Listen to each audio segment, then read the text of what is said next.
Una mica la motivació de la xerrada és que a cada pas que donem, així en la militància, en qualsevol organització, ens trobem constantment en el debat del tema patriarcal. El debat està present, el problema és universal, el debat està en molts espais, però les pràctiques transformadores no sempre estan en tots aquests espais i una mica trobem que ens falta això. Llavors sempre la conclusió és que ens falta formació, no en sabem prou, hem de tirar endavant, hem d'informar-nos més, hem de llegir i tal, però sembla que el tema, per la idiosincràsia pròpia, com que requereix alguna cosa més enllà de la formació, quan es tracta d'opressió, quan es tracta de privilegis, d'ús i abús de privilegis, sembla que hem d'anar una miqueta més enllà. Per això intentem fer aquesta xerrada que sigui com un punt de partida per alguna cosa que vagi més enllà, constituir un grup d'homes mixta, no sé, ja ho veurem, però com ficar una mica el vector aquest de la masculinitat dintre del rol.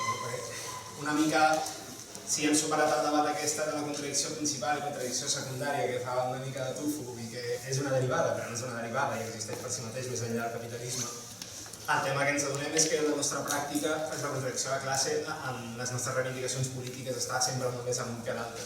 Llavors aquí hem de veure, hi ha com una lògica de poder, que una s'acaba col·locant sempre per sobre l'altre i aquest camp del poder és com bastant important dintre de la nostra activitat política. Llavors a partir d'aquí entenem que la masculinitat una mica és l'eina que ens permet, als homes principalment, accedir a aquest poder. És allò que ens permet socialitzar-nos tal com som i com ens ha ensenyat, però a més, tant oprimir com oprimir, o sigui, tant oprimir a dones com oprimir altres grups d'homes, com el que sigui, el tema és accedir al poder.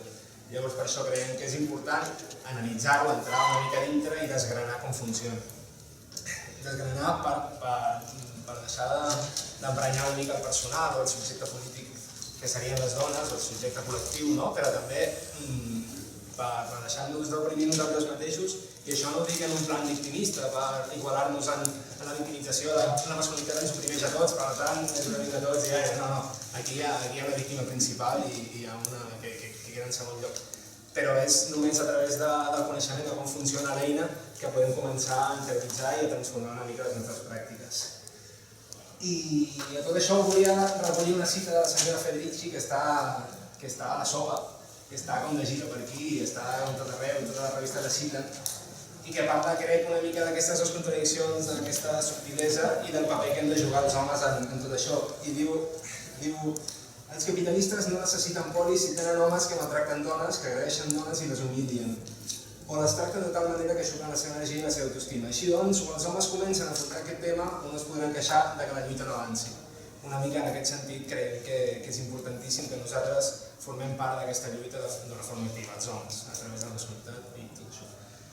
I una mica feta la intro que tractava d'enfocar o justificar per què estem aquí ara, presento el Rubén Sánchez, que és psicòleg i formador, des de fa 12 anys pràcticament, és responsable o el gestor del blog El dit a la Nafra, que té 3 anys de vida ja.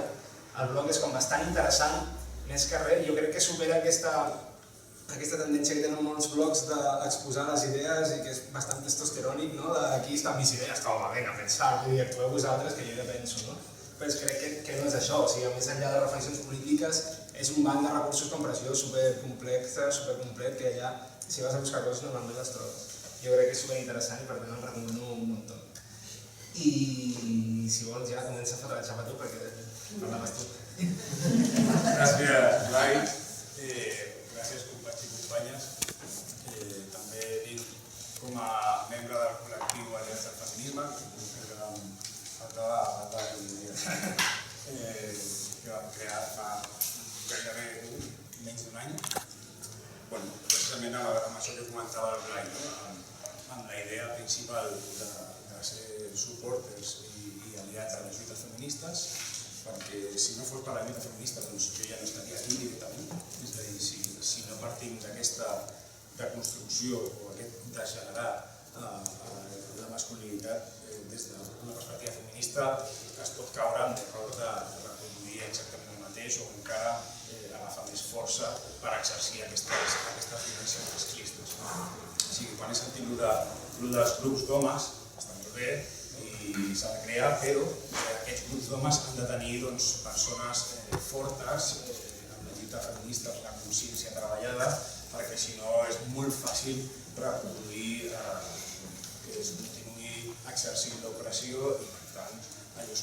així com una mena d'expiar culpes i caure en una mena de victimisme, de complicitat i encara reforçar més actituds masclistes. I per tant, jo crec que amb el tema dels grups d'homes s'ha d'anar amb cautela.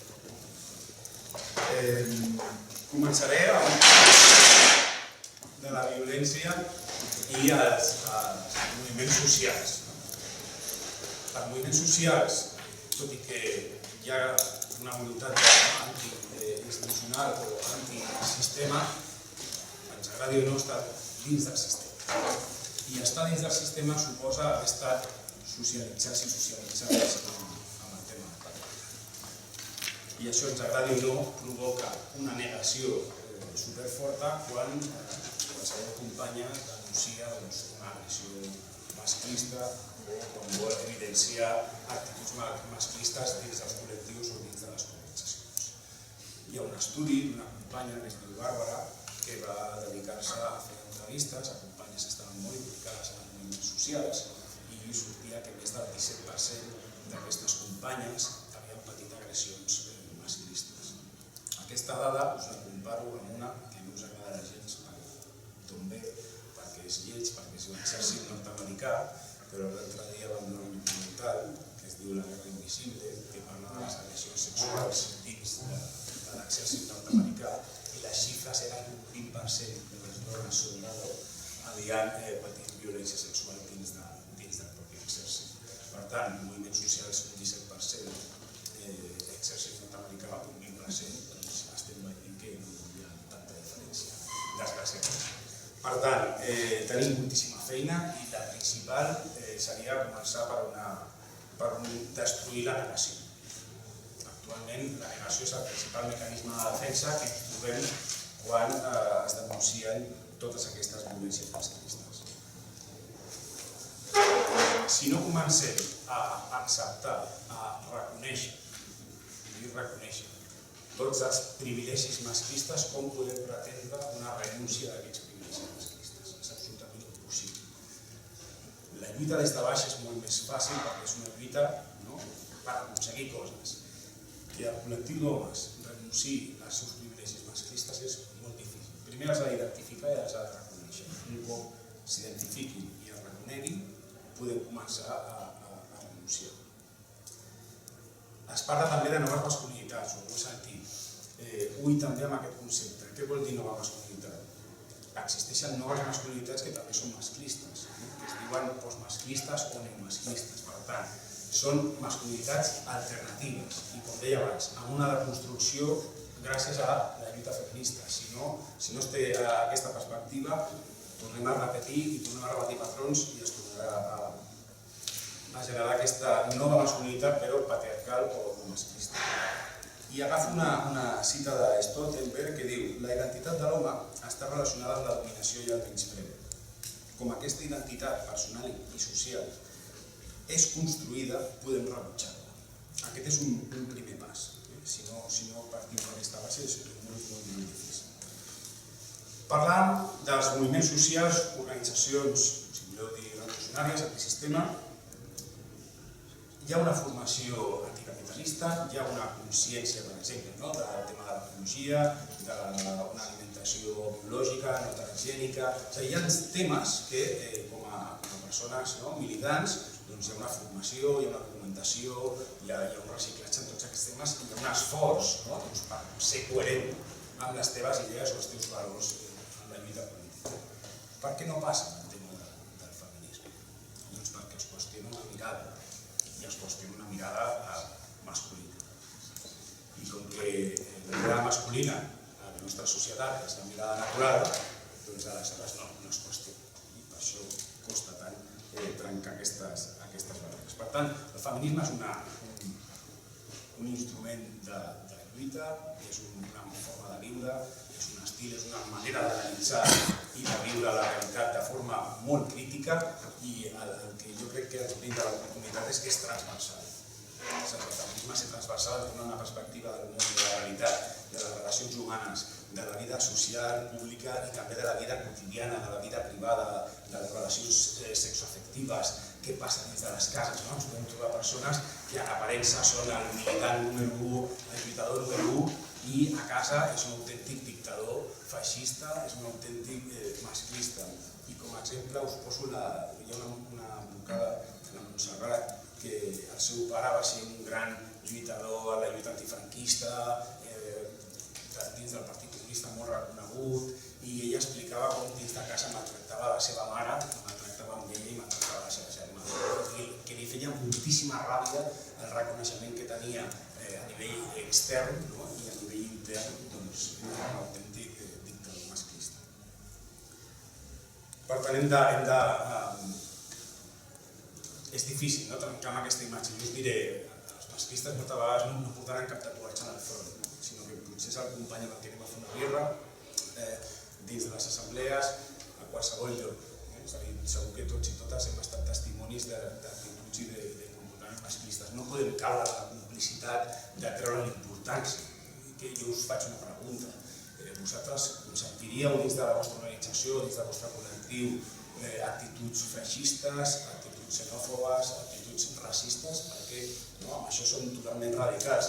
Per què es va amb la vena comprensiva quan aquestes actituds són masclistes? Existeixen com dues categories de persones, les persones revolucionàries que els hem de consentir totes aquestes actituds i les persones no revolucionàries que hem d'anar a saco. Doncs no, és a dir, com a persones jo crec que està claríssim, si és una actitud o un comportament masclista s'ha d'actuar de forma radical. Trencar aquests motllos no és fàcil, trencar aquestes barreres tampoc, però començar a parlar, començar a reflexionar i començar a treure-ho a sobre de la taula sense por, jo crec que això sí que és gran, això és fer alguna cosa diferent. Dius, com a organització, com a col·lectiu, no volem fer el que està fent el sistema. Jo us ho explico perquè treballo en un servei que està dins del sistema i concretament dins del Departament de Justícia. M'escolteu bé? Se sent bé? Si no, pujo una mica. El sistema que està fent amb les dones que pateixen violència masclista, doncs jo us ho dic, no s'ha descreure. L'actitud institucional, l'actitud del sistema és no creure's a les dones que pateixen violència masclista. Aquesta és l'actitud bàsica.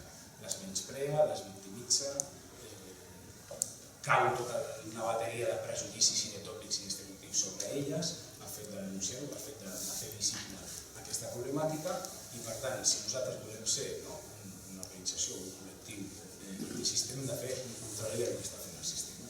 El que hem de fer és injectar el sentiment de credibilitat quan una persona s'atreveix a fer aquest pas.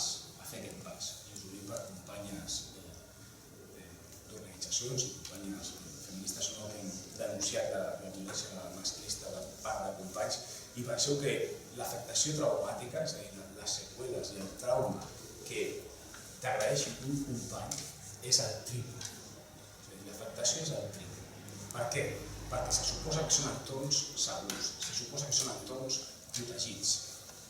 Del carrer, de les portes cap a fora, ja podem pensar si el món és més perillós, és més masclista, és patriarcat, i ja més o menys et pots esperar qualsevol cosa.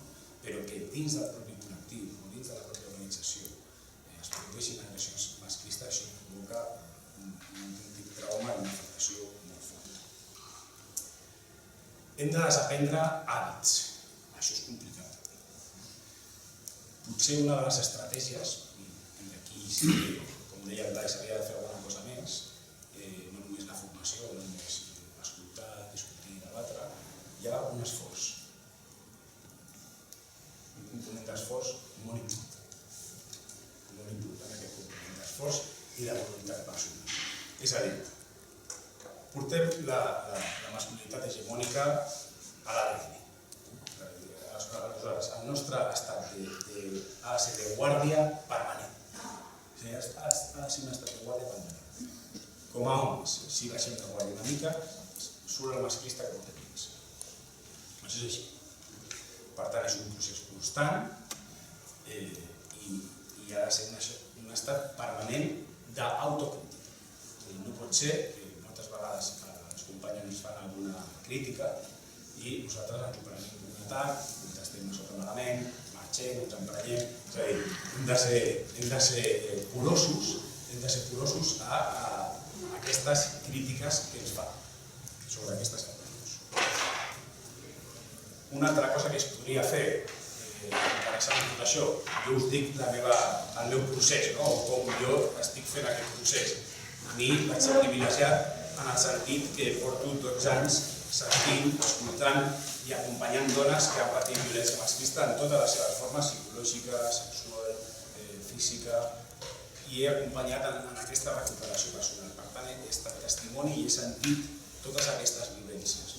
Això, evidentment, comporta un dolor, comporta gestionar sentiments d'impotència, d'injustícia, de veure en els teus ulls el que són capaços de fer els homes masclistes, els agressors, i això a mi és el que m'ha ensenyat el que us estic explicant ara. Evidentment que he llegit documentació, m'he format en temes de gènere, com aquest d'igualtat, he parlat moltíssim amb companyes del moviment feminista, de les associacions de dones que treballen en tots aquests temes, evidentment que m'ha aportat moltíssim tot el que sé, però sobretot el testimoni de les dones, de la vivència, de com elles viuen aquesta violència i aquestes agressions, és el que a mi m'ha fet reflexionar moltíssim i intentar buscar elements de comprensió davant d'aquesta situació tan forta.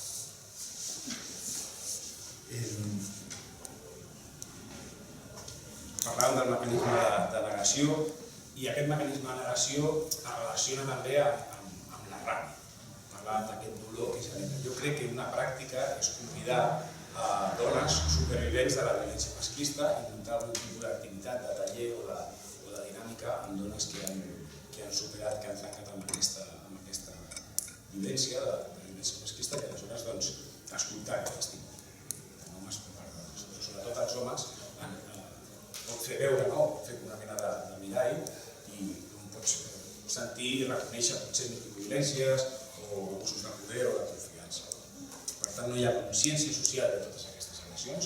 Moltes vegades, quan he anat a fer algun taller o alguna xerrada i hem comentat actituds més relacionades amb el micromasclismes o les microviolències, que són molt sutils, són molt invisibles, pràcticament passen desapercebudes si no tens aquestes ulleres de gènere, doncs hi ha excuses d'uns homes que han dit és que jo aquest comentari no ho he fet amb la intenció de fer dany a la companya. És que es pot fer dany sense tenir la intenció de.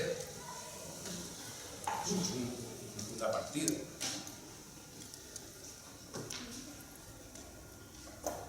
Per tant, una altra de les tasques o dels deures pendents, evidentment que s'han de fer protocols d'actuació, s'han de fer una mena de règim intern que pugui categoritzar o fer un continu de les actituds masclistes o microviolències a les actituds i conductes més greus. Jo faria aquest continu. Hi ha una sèrie de respostes davant d'això. Què és el pitjor o què és el més greu? L'exclusió. És a dir, quan un agressor masclista ha tingut diferents conductes o fins i tot agressions, evidentment que l'única via és l'exclusió. Sentir o llegir coses de no, que llegeixi articles, que llegeixi un llibre de no sé què, tot això és ridícul. Perdoneu-me, però això és ridícul, això l'únic que fa és donar força o arguments i això no farà cap. Per tant, davant d'agressions masclistes, al igual que utilitzem el sistema i les institucions, encara que estem en contra del sistema bancari, del sistema capitalista, o estem en contra potser de com funciona la sanitat actualment, o estem en contra de com funcionen els supermercats i no sempre comprem en una cooperativa de barri, doncs jo us dic, de la mateixa forma s'han d'utilitzar els serveis que hi hagin especialitzats. I per tant, oi que no dubtarem si un company ve a explicar que un neonazi li ha fotut una pallissa del carrer o una agressió, doncs exactament el mateix que si és un company del propi col·lectiu del moviment o de la societat. I això jo crec que hi ha una certa resistència. Jo us deia abans les dues categories de revolucionari o no revolucionari. O sigui, si és revolucionari hem de buscar mètodes o formes alternatives. Doncs ara mateix no n'hi ha. És que no n'hi ha. És així. Jo sé que és dur, però és així. Per tant, a situacions extremes doncs ha d'haver-hi respostes extremes. I el pitjor que hi ha jo considero, psicològicament és l'exclusió. I per tant, si una persona té una conducta violenta a nivell masclista, doncs el càstig és l'exclusió. L'exclusió del col·lectiu i l'expulsió. Per tant, ni revolucionari ni històries, si és una agressió masclista, doncs és una agressió. Per què hem de fer aquesta deconstrucció? O per què els homes tenim pendent aquesta deconstrucció? Doncs jo crec que per primera, per responsabilitat i per reparar tota la violència de segles i segles. Hem de fer canvis de ple subtil a només evident i només visible. De les mirades raboses, del llenguatge sexista, de les bromes. Les bromes és una excusa per exercir microviolència. Jo l'altre dia vaig anar a fer un taller amb personal d'una fundació, amb educadors, educadores i treballadors socials, 2 hores de taller sobre la prevenció de la violència masclista, molt bé, tothom molt content, estupendo, felicitacions. Acabem el taller, estan mirant un article al diari i 2 personatges que havien fet el taller comencen a fer acudits i bromes masclistes en relació amb aquell article del diari. Clar, em vaig quedar en pantanat, aquesta gent no entén res. Aquests 2 col·leguis no han entès res de res. Per tant, comentaris i les bromes és un caldo de cultiu per exercir microviolències i masclismes. Els acudits, sí. Clar, canvis, molts. Després us faré una petita llista, un petit resum d'aquests canvis, però d'entrada es pot fer dins de l'organització que els homes comencin a fer tasques de poca visibilitat o poc valor com a lluitador revolucionari, com per exemple la neteja, la presa de l'acte de les assemblees, fer l'acollida de noves persones que s'incorporen al moviment o a l'organització, o algunes coses tan bàsiques com escoltar abans de parlar,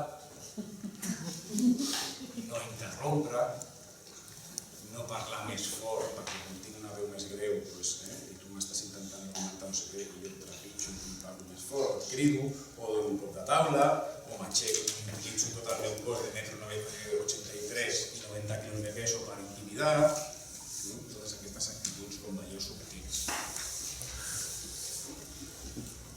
No ser els protes, hi ha una concentració feminista, donem suport, molt bé. Veus el col·lega que agafa el megàfon i la bandera lila. Vamos a ver, no estàs entenent res.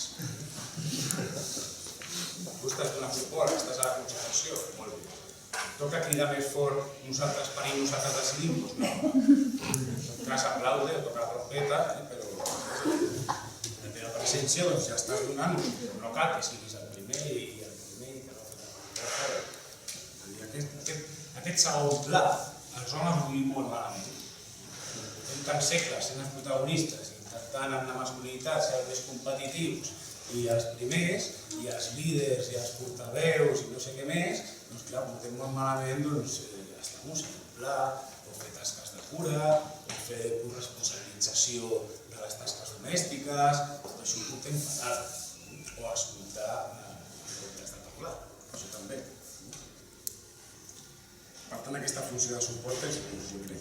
Les Which, als Estats Units, vaig llegir l'altre llibre que em va encantar, i deien, voleu que els moviments d'esquerres o les organitzacions d'esquerres siguin revolucionàries? Doncs els homes que segueixin el lideratge a totes les dones, les companyes que hi ha a l'organització. Limitan i renuncien de su cargo i que ocupin les dones, i així seran moviments i organitzacions plenament revolucionàries. Per tant, adaptar horaris, optimitzar recursos, canviar les estructures o el funcionament de certes reunions o assemblees, també serien canvis necessaris. Posem un cas, es produeix una agressió masclista, jo he vist autèntiques bestieses com per exemple confrontar les parts. Això no s'ha de fer mai. Mai es poden confrontar les parts. Voleu parlar amb cadascun que amb ell va separat? També per separat, que no sigui el mateix dia ni la mateixa hora. Jo he vist casos i situacions que anem a parlar amb els dos a veure què tal, o fer un judicis de valor de a veure qui diu la veritat, qui diu la mentida. Bueno, a veure, què passa? No sé. Això jo crec que està fora de lloc. totalment. Escoltem a la companya,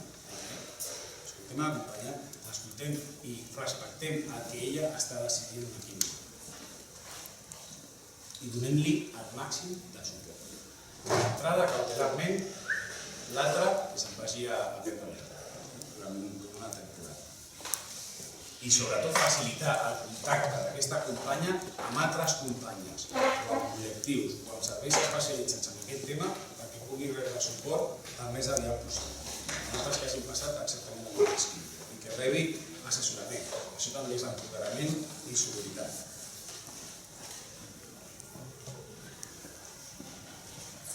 Estem dient, amb aquestes petites actituds o amb aquests petits canvis ja s'està començant o es pot començar a construir ja només a nivell individual sinó col·lectiu. A nivell individual, els homes ens hem de responsabilitzar de les nostres conductes, de la nostra violència i de les nostres emocions. No pot ser, que també ho he sentit per ahí, que ara la moda diu no, els homes hem de ser sensibles, hem de ser molt emocionals.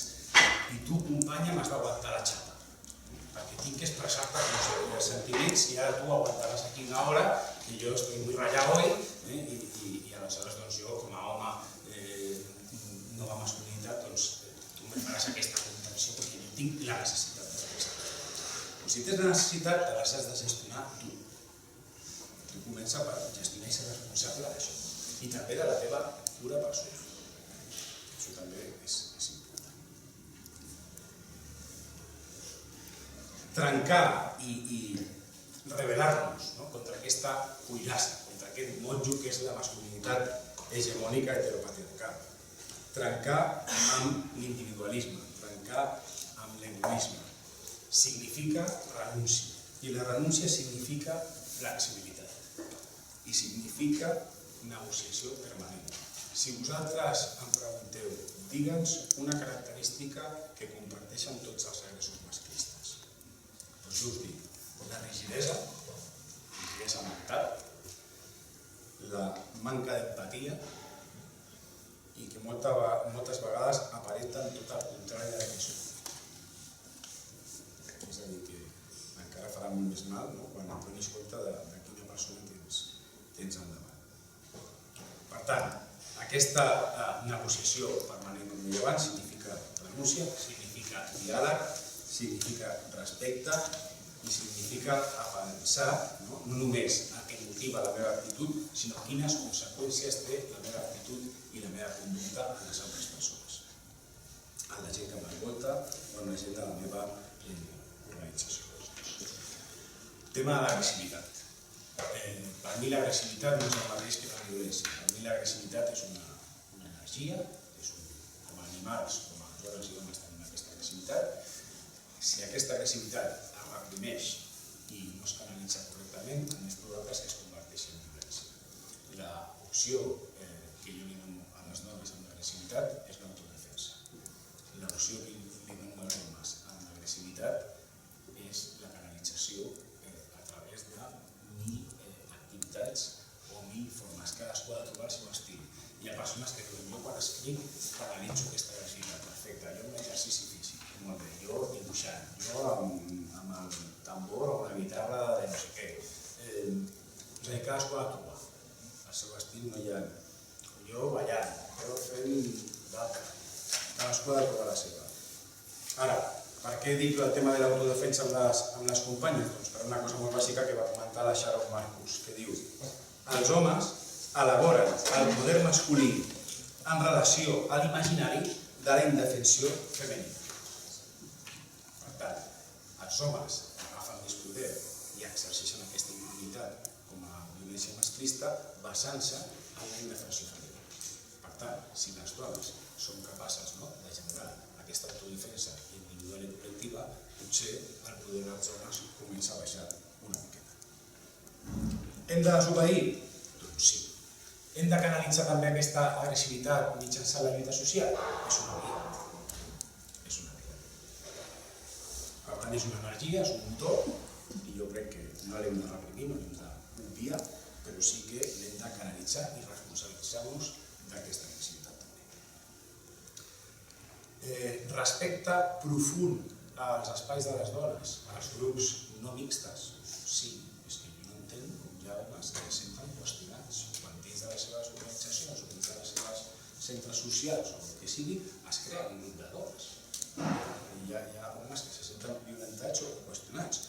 O l'altre dia, ja fa uns mesos, vam anar, no diré ni enlloc ni al centre Obrera, però vam anar a fer un taller de microviolències i micromasclismes, només amb homes, vam estar treballant dinàmiques i tot això, i hi havia allà un noi que molt jove, i els arguments, el discurs era fantàstic, i deia, hòstia, el jovent està creixent diferent, està agafant una altra perspectiva, i les companyes estaven a la sala de baix fent un taller no mixt també, elles allà, i la porta com aquí amb una cortina. Nosaltres vam acabar l'activitat, i ja ens estàvem acomiadant, ja marxàvem, i aquest noi tan maco i tan canyero i amb aquesta perspectiva feminista, el primer que va fer és anar cap a la sala on estaven les companyes i apartar la cortina a veure què estaven fent les companyes, què estaven tramant, què estaven conspirant les companyeres allà amb aquest taller només per homes. Se'n van fer uns ous a terra. 2 hores aquí, fent la dinàmica aquesta. De lo que te pego, i el que semblava més motivat i més conscienciat resulta que no respecta un espai únic. Coses tan bàsiques com aquestes. Parlàvem de desobediència, hem de desobeir els mandats de gènere, hem de desobeir aquests rols, hem de trencar, sobretot els homes, aquí tenim molta feina els homes, de trencar la camaraderia amb els altres homes. Trencar aquesta complicitat, aquest silenci, que moltes vegades aquest silenci del grup d'homes fa més mal que la pròpia agressió masclista. Moltes companyes, quan parles, dius, no, és que tal cosa no m'agrada, i la companya diu, i la resta no va fer res, ningú va dir res, ningú va assenyalar, ningú va identificar i va dir, aquesta és una actitud masclista, i això és intolerable, i a la propera l'agafes i t'agrades. Ningú va actuar, va haver-hi aquest silenci. Per tant, denunciar, desmarcar, assenyalar, visibilitzar aquest masclisme i trencar amb el que s'espera de tu com a home de masculinitat tradicional. I això s'ha de fer en tots els àmbits. Això és molt més difícil, per això us parlava de la voluntat, per això us parlava de l'esforç, perquè això és molt més complicat que posar una xapa, una pegatina i agafar la bandera de color violeta. Això és molt més difícil. Per tant, si volem canviar-ho tot, com diu el lema, doncs haurem de construir la independència del masclisme, perquè si no tindrem el mateix però de diferents colors, i això és bastant perillós. Sí, moltes persones també pregunten, a veure, el tema del llenguatge és important o no és important? El tema del llenguatge és molt important, perquè durant segles de llenguatge masclista o androcèntric el que s'ha aconseguit és invisibilitzar les dones, és a dir, les dones no apareixen per enlloc, no apareixen a la història, sembla que no hi ha hagut, i hi ha moltíssimes dones molt lluitadores. Per tant, el tema del llenguatge és important. Per què? Perquè el llenguatge regula les nostres creences i els nostres pensaments, el nostre funcionament cerebral. Això regula també les nostres actituds. I les nostres actituds regulen les nostres emocions i les nostres emocions mouen les nostres conductes. Per tant, si volem canviar les nostres conductes, hem d'anar al primer nivell de tots, que és el llenguatge i el pensament i les creences. Bé, ja estic acabant. M'ha tret la cita que tenia de la Silvia Federici, que ha fet la segona part, jo us explicaré la primera cita per tancar una mica, i jo crec que és interessant que surti el tema i que hi hagi preguntes i jo crec que també serà interessant. La Silvia Federici diu, un moviment que permet la violència masclista és un moviment que no podrà guanyar mai la lluita, que no podrà vèncer mai a cap